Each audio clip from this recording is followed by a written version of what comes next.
Hello friends, कसे आहेत सगळे? मजेत ना? मजेतच असायला हवं. आज आपण ना हेल्दी असा आवळा मुरंबा बनवणार आहे. त्यासाठी मी इथे ना 1 किलो आवळे स्वच्छ धुवून घेतले. अर्धा तास पहिले पाण्यात भिजत ठेवले होते आणि नंतर मग त्याला मॅगीच्या स्पूनच्या साहाय्याने असे छोटे छोटे छेद पाडून घ्यायचे आहेत, जेणेकरून ना पाक आतपर्यंत मुरला जाईल. त्यानंतर ना इथे मी 1 किलो आवळा घेतलेला आहे. त्यासाठी ना अर्धा किलो गूळ वापरलेला आहे. तर तुमच्या आवडीनुसार तुम्ही गूळ वापरू शकता. त्यामध्ये थोडंसं पाणी ॲड करायचं आणि छान असं मिक्स करून घ्यायचं.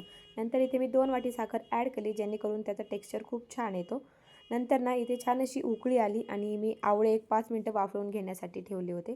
तर ते तुम्ही चेक करून बघू शकता. असं पूर्ण मॅगीचा स्पून आतपर्यंत जात असेल तर ते आवळे व्यवस्थित वाफवलेले आहेत. आणि त्यानंतर ना इथे थोडीशी दालचिनी, लवंग आणि 2 विलायची टाकलेल्या आहेत.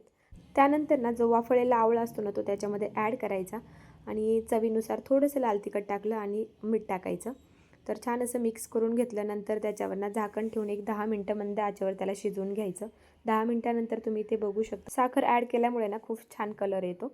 आणि त्यानंतर ना इथे थोडीशी खसखस टाकलेली आहे, ती पहिली भाजून घेतली होती. तर इथे आपला आवळ्याचा मुरंबा छान असा बनवून तयार झालेला आहे आणि त्याचा कलरही खरंच खूप छान दिसत आहे. तर आता गरमीचे दिवसही चालू झाले तर तुम्ही एकदा नक्की ट्राय करून बघा. तर त्याला ना पहिले असं पूर्ण पॅकबंद कंटेनरमध्ये बंद करून ठेवायचं, जेणेकरून तो एक वर्षभरही टिकतो. तर कसा वाटला तुम्हाला आजचा व्हिडिओ कमेंट करून नक्की सांगा आणि लाईक शेअर सबस्क्राईब करायलाही विसरू नका. चलो बाय.